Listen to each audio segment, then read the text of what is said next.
Chose exceptionnelle. T'es au team lit.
Hola, bienvenue dans un nouveau vlog et bienvenue dans une nouvelle vidéo. C'est aujourd'hui nous sommes mercredi et je vous reprends que maintenant. Enfin, je vous prends que maintenant. Hop, petit changement, peut-être que vous me voyez mieux comme ça. Vous l'avez vu du coup ce week-end. On est rentré sur Limoges et on allait faire en fait du canoë, du kayak et du paddle. On avait pris plusieurs engins, j'allais dire.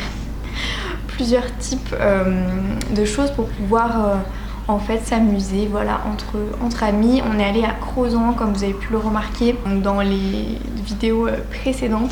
C'était très sympathique, donc Crozant ça se situe en Creuse et vraiment c'est très très beau. Alors je connaissais déjà un petit peu parce que j'avais déjà fait cette sortie canoë entre guillemets il y a de ça quelques années. C'était super sympathique comme moment.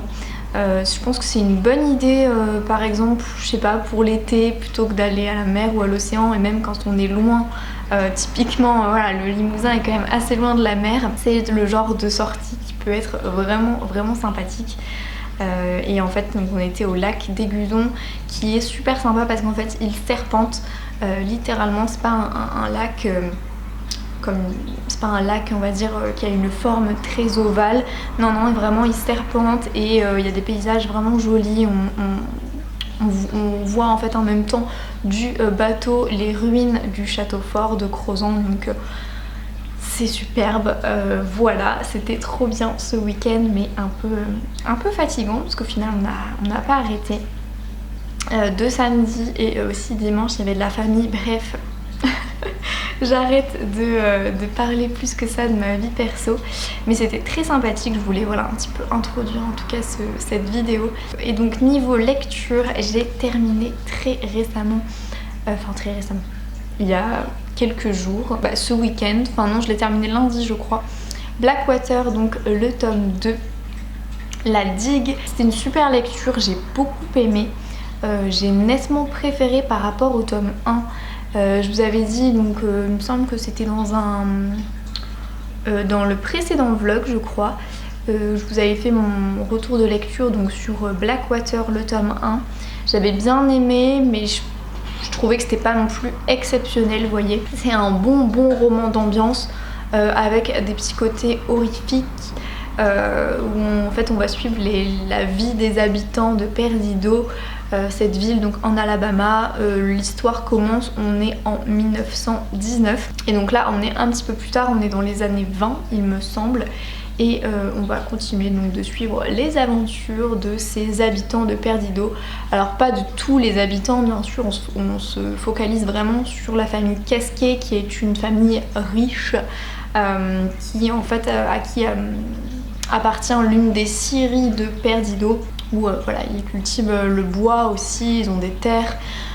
Et c'était vraiment super chouette. Je peux pas trop vous en dire parce que c'est un tome 2, mais vraiment j'ai bien aimé. Je trouve qu'il se passe beaucoup plus de choses et les personnages sont un peu plus attachants, même s'ils sont tous en fait détestables. Ils font tous des actions à un moment donné, vous vous dites mais non en fait t'es bizarre.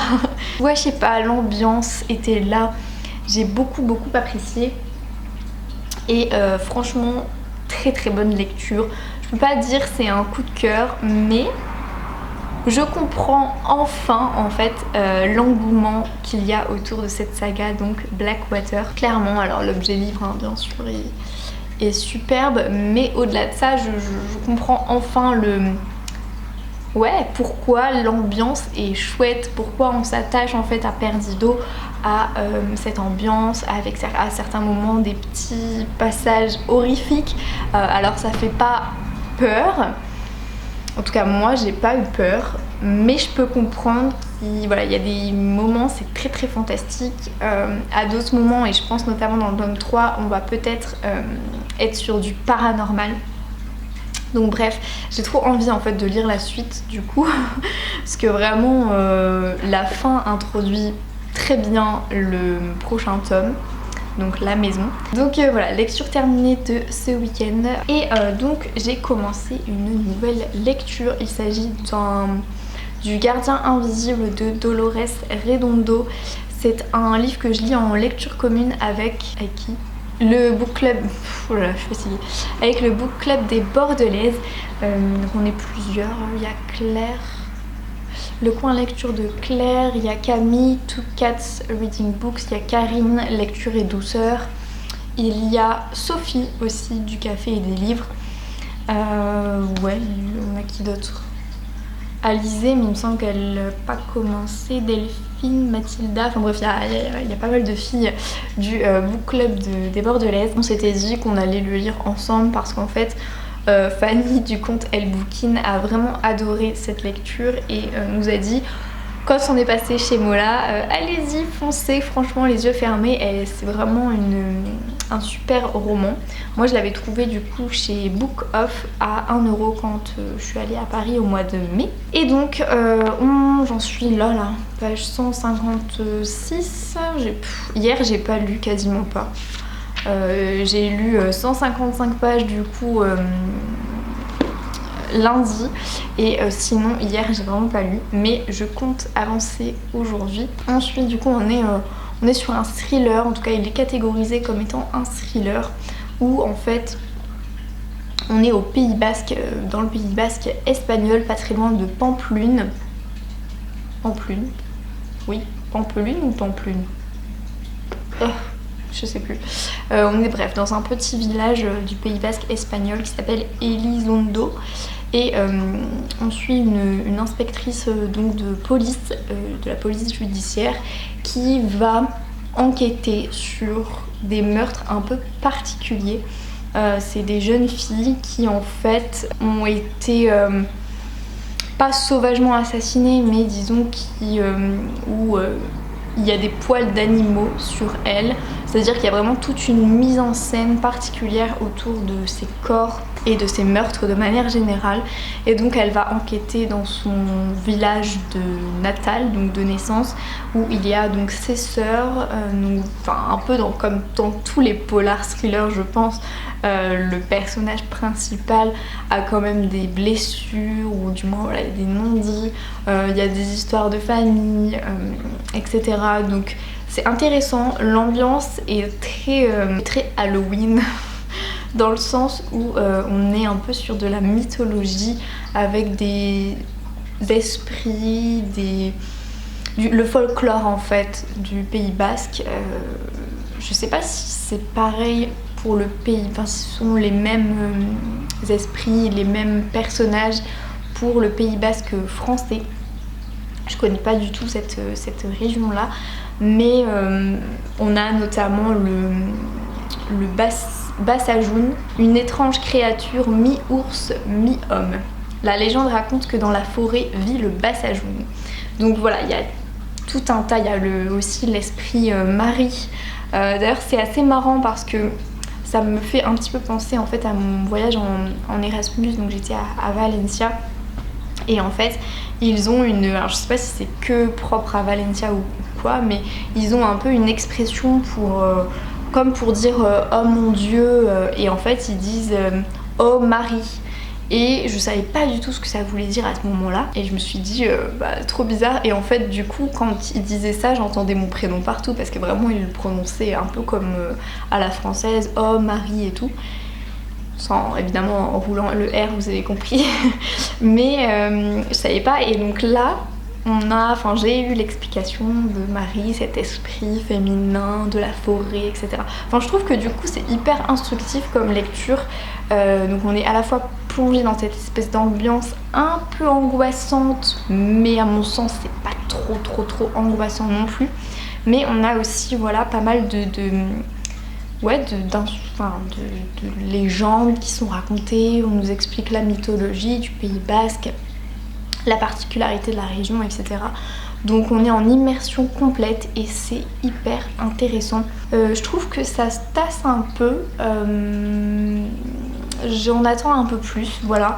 J'espère que l'enquête va continuer et va vraiment se développer et qu'il va y avoir des rebondissements aussi, parce que pour l'instant il y a eu donc un premier meurtre et il me semble un deuxième meurtre qui ont été commis dans la foulée. Donc là ça a vraiment créé une certaine dynamique et donc j'attends la résolution ou alors peut-être d'autres meurtres ou d'autres faits, d'autres rebondissements pour vraiment accrocher. Donc pour l'instant c'est une bonne lecture.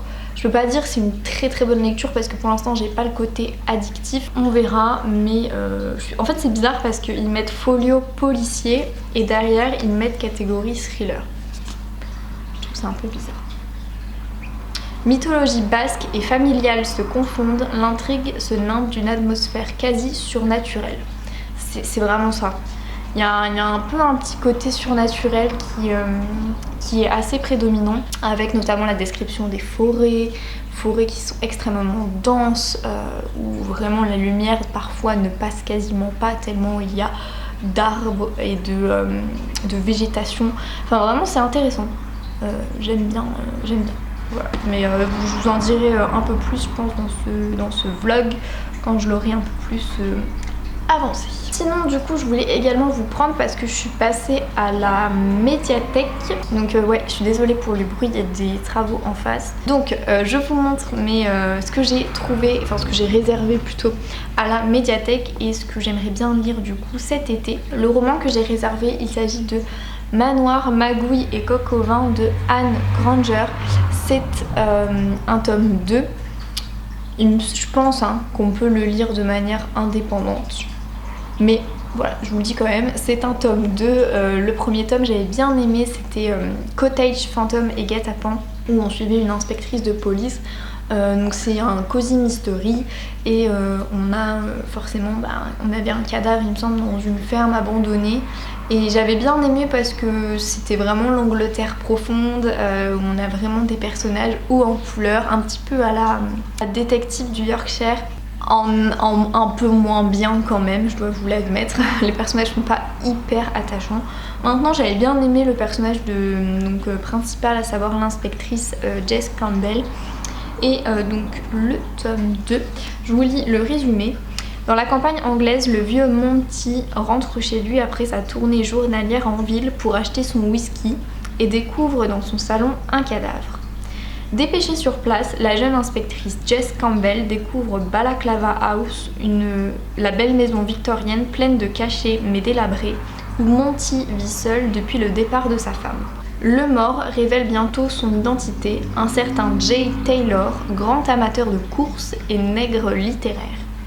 Pour Jess, c'est plus qu'une intuition, le meurtre est lié à Balaclava House et Jay n'est pas venu mourir par hasard sur le canapé de Monty.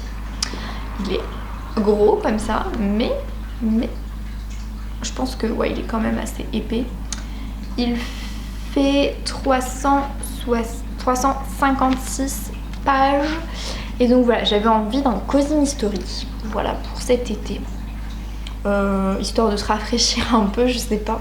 J'aime bien voilà, des fois lire des thrillers un peu nordiques ou à l'ambiance un peu glacée en été, je sais pas, ça me rafraîchit peut-être. Très contente que ma médiathèque soit bien fournie en cozy mystery, ça c'est super chouette. Tous mes détectives de Yorkshire, je les emprunte là-bas aussi et je sais qu'ils ont du coup toute la saga. Il me semble qu'il y a 4 tomes qui sont sortis pour l'instant, donc voilà, j'ai de quoi faire je pense niveau cozy mystery. Et j'ai pris aussi une bande dessinée, ça faisait longtemps, j'ai pris La Rose Écarlate. Donc le tome 1, c'est une bande dessinée plutôt orientée jeunesse, sorte de bande dessinée de cap et d'épée où on est au 18e je pense. Et en fait il va y avoir une enquêtrice, donc il y a 15 tomes déjà qui sont parus. Ça va, je pense que j'ai de quoi faire. En tout cas, si le premier tome me plaît, je pourrais enchaîner avec le reste parce que je pense que pareil, ma médiathèque a pas mal de tomes. C'est vraiment orienté jeunesse, hein, donc j'avais envie de changer au niveau de mon genre littéraire de bande dessinée. J'aime bien Château Bordeaux, je vous avais déjà présenté les tomes, mais là ils sont tous empruntés en fait en ce moment, donc je peux pas les prendre, donc j'ai décidé de changer. Voilà, on verra ce que ça va donner. Enfin voilà, du coup pour mon petit update, mon long update lecture, je vous reprends plus tard du coup pour un avis update sur Le Gardien Invisible. Hello, nous sommes aujourd'hui jeudi 14 juillet et nous avons entrepris un gros chantier, réaménager en fait la terrasse. Vraiment le canapé en palette qu'on avait avant, on peut plus le voir en fait en peinture clairement. Donc du coup hier soir à 22h, on était en train de enlever toutes les... Ah il repart toutes les palettes. Donc voilà, on veut vraiment en fait réaménager cet espace là qui est quand même relativement grand. J'essaye de pas le filmer parce qu'il est en caleçon. Et donc nous voilà en train de réaménager cet espace qui fait à peu près 8 mètres carrés, hein, c'est ça. Donc du coup on a acheté hier, on est passé chez Ikea et en fait on est tombé sur une super promo. Il y avait des fauteuils, deux fauteuils qui font en fait une espèce de banquette canapé en promo, avec les coussins en promo. Vraiment ça valait le coup, on en a eu pour 55 € chacun pour du coup cet aménagement. C'est vraiment le bordel du coup en ce moment dans l'appartement. Et donc voilà à peu près ce qu'on a pris à Ikea. C'est en osier, non, je sais pas. Et coussin bleu, tout était en réduction. On a sauté sur l'occasion. Et je vous montre rapidement, on a trouvé aussi un bac à glaçons en forme de poisson. Je trouve que c'est vraiment très très stylé. Donc du coup, j'ai pris ça.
Et voilà, la terrasse est enfin rangée avec le nouveau mobilier de jardin.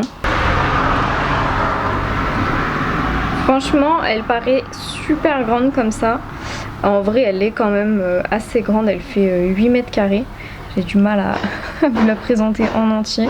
Ça fait grave du bien, surtout que voici du coup mon nouveau coin lecture.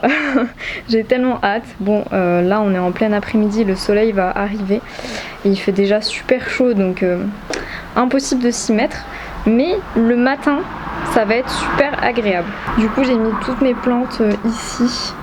Ça habille un petit peu, il y a un vieux reflet là, je sais pas pourquoi. Ça habille un petit peu le bord.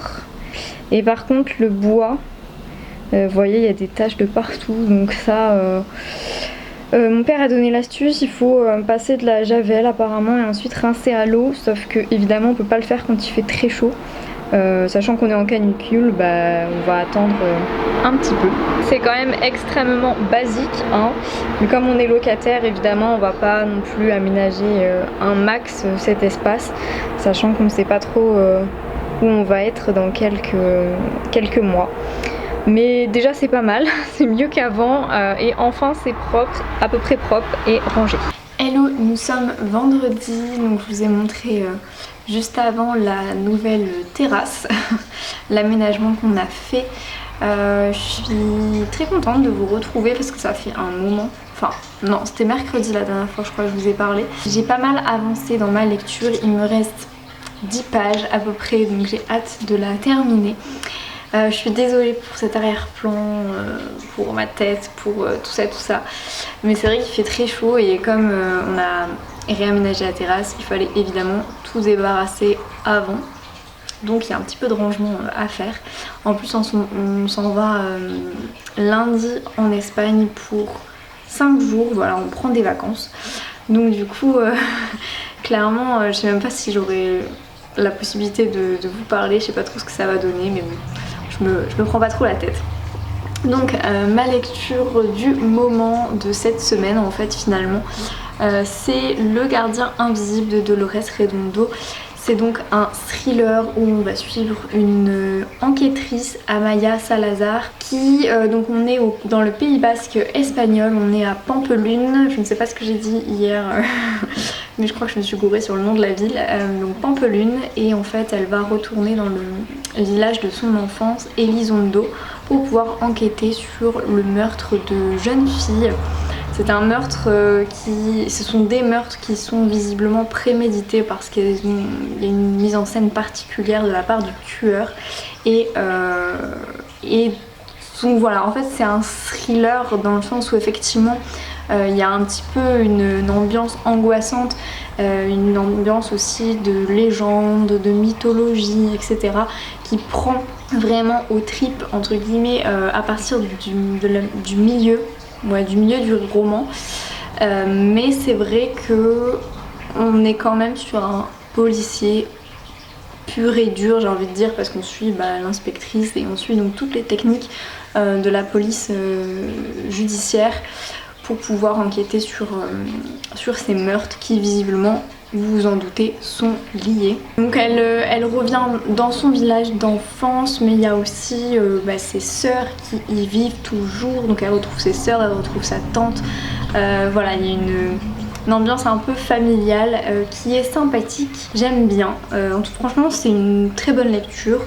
J'ai juste à certains moments effectivement, vu que l'autrice prend le temps de nous immerger en fait dans cette culture et dans cette ambiance, à certains moments il y a quelques longueurs. D'ailleurs je le lis en lecture commune avec les filles du book club des Bordelaises et pareil, elles ont toutes à peu près le même avis, il y a pas mal de longueurs, je dirais à partir du deuxième quart du roman et effectivement ça s'arrête pas. Mais à mon sens c'est quand même des longueurs qui sont nécessaires, c'est un peu contemplatif, vous voyez à certains moments. Ça fait partie du roman. Donc ça me dérange pas trop en fait. Je les ressens pas trop comme étant des longueurs finalement. Donc Voilà, ça me dérange pas tellement. Par contre, ce qui m'a vraiment dérangé, oula ça clignote rouge. Ce qui m'a vraiment dérangé par contre, c'est des petites erreurs de traduction. Il y a notamment 3 mots franchement qui sont assez basiques d'ailleurs en espagnol, qui sont à mon sens très mal traduits.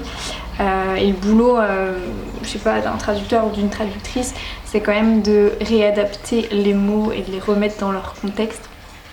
Et là, à mon sens, ça n'a pas été très bien fait. D'ailleurs, je suis pas la seule à l'avoir remarqué. Effectivement, il y a même des phrases entières qui ne veulent rien dire, ou du moins qui font pas partie du français, du langage courant. Et en fait, effectivement, dans ma tête, j'arrive à percevoir la phrase en espagnol et je me dis, ouais, en fait, elle a traduit mot à mot et bah, c'est pas. Ça gâche un petit peu quoi, le plaisir de la lecture, à mon sens. Par exemple, parmi les mots au tout début, on parle du petit copain de la fille décédée. Et pour parler du petit copain, elle dit fiancé. Et en fait, en espagnol, le mot fiancé et le mot petit ami c'est le même, donc novio. Et en fait, pendant une grande partie du récit, enfin au tout début, vu qu'on mentionne qu'au tout début, ils n'arrêtent pas de dire dans le roman fiancé, le fiancé, machin. Et je suis là, mais elle a 17 ans, elle est fiancée à 17 ans. Ça m'a paru un peu incohérent quand même, comme. Je sais pas, dans son contexte, je trouve que c'est pas vraiment cohérent de dire fiancé alors qu'en fait, ils se crament eux-mêmes. Enfin, je veux dire, dans le récit, clairement, à un moment donné, ils parlent du copain pour pouvoir parler de ce fameux fiancé, entre guillemets. Et donc là, c'est là, à ce moment-là, je me suis dit, ok, franchement, elle a traduit un peu littéralement, ce qui est dommage. Il y a d'autres mots, par exemple le mot téléphone portable. À certains moments, elle dit le mot, enfin elle utilise le mot, je dis elle parce que c'est la traductrice, elle utilise le mot mobile. Effectivement, en espagnol, c'est le mobile, enfin elle mobile. Et en fait, je suis là en mode mais non, tu dis téléphone ou tu dis le portable en français courant, tu dis pas le mobile, même si littéralement c'est pas, c'est juste d'utiliser le mot mobile, mais c'est pas. On l'emploie pas quoi. Donc bref, il y a quelques trucs comme ça et il y a un autre point, vraiment je suis restée bloquée sur ces erreurs de traduction.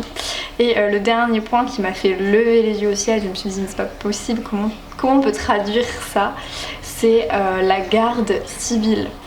Oui, la guardia en fait, la guardia civile, là-dedans ils disent la garde civile. Je suis là mais c'est pas possible en fait, c'est la gendarmerie. C'est juste. Soit tu laisses la guardia, soit tu utilises la gendarmerie, mais tu peux pas mettre la garde civile. Enfin voilà, ça m'a un peu. Vraiment, j'ai levé les yeux au ciel, je me suis dit c'est pas possible. Donc voilà, c'est vraiment dommage parce que pourtant c'est quand même un bon livre, un bon thriller, j'aime beaucoup. Évidemment, le personnage principal est un petit peu torturé, voilà. On fait appel beaucoup. Ah, il y a un train. On fait appel beaucoup aussi à l'univers. Disons que voilà, il y a un petit côté spirituel aussi dans ce livre. On est quand même sur des légendes basques, on est sur de la mythologie. Donc vous en doutez, il y a des petits moments où c'est pas forcément très terre à terre, voilà. Et j'aime bien cet aspect-là. Ça me fait énormément penser. Alors dans un tout autre registre, hein, mais ça me fait penser au tome 5 des 7 sœurs, la sœur de la lune, où pareil on est un peu dans cet univers là, on touche un petit peu en fait à quelque chose qui est pas vraiment de l'ordre du réel pur et dur, et du coup franchement c'était très intéressant. Donc le tome 5 c'était très intéressant, mais ce roman aussi, je pense que voilà, au niveau de mon avis final, vu qu'il me reste 10 pages, je me doute de qui est la personne qui a commis ces meurtres. On est en plein là dans son arrestation et tout, et donc c'est une trilogie, il y a 3 tomes et il me semble qu'il y a un préquel, mais voilà, très bonne lecture, ouais, je peux dire très bonne lecture, parce qu'à certains moments j'avais vraiment envie de tourner les pages et tout. D'autres moments c'était un peu plus longué. Enfin voilà, mais ça reste quand même une très bonne lecture, donc je suis trop contente. de l'avoir découvert. La suite, ma prochaine lecture, je sais pas du tout ce que je vais lire. Ouais, prochaine lecture, je sais pas. Vous verrez ça du coup un petit peu plus tard.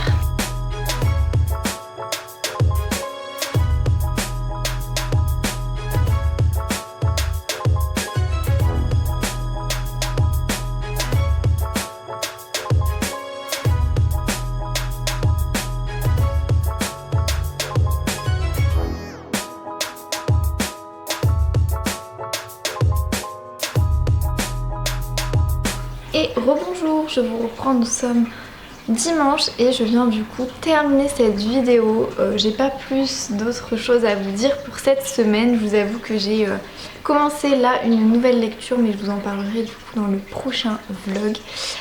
En attendant, merci beaucoup d'avoir regardé jusqu'ici. Je vous invite comme d'habitude à liker la vidéo, à me dire en commentaire si les livres dont je parle dans cette vidéo vous ont plu, si vous les avez eus, ou alors si ils vous tentent. Je vous souhaite du coup une belle semaine ou une bonne fin de week-end, ça dépend à l'heure et à la date à laquelle vous pouvez regarder cette vidéo. Et puis je vous embrasse et je vous dis à dans une prochaine vidéo. Bye bye.